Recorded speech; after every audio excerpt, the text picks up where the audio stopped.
আসসালামু আলাইকুম। আমি আছি এখন নওগাঁর মহাদেবপুর। এটা হলো আলু ক্ষেত, তার অপর সাইডটি হলো গিয়ে সরিষা ফুল। দেখতে কতই না সুন্দর লাগতে আছে।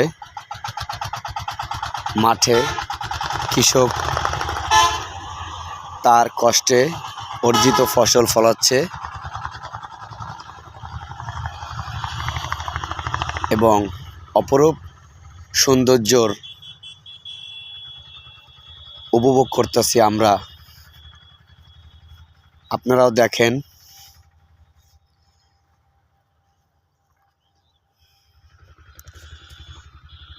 পুরোটাই শুধু বিল, মাঝখানে কিছু জমিতে শুধু আলু আর সরিষা চাষ করা হয়েছে। ধান কেটে নিয়েছে,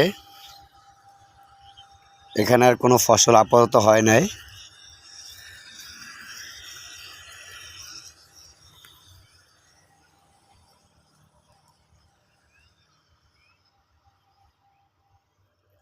আমরা যেটা মূল উদ্দেশ্য,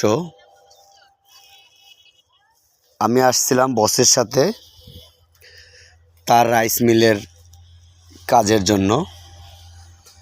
সেই সুযোগে একটু সরিষা খেতে ঘুরলাম, মনটাও খুব ভালো লাগলো।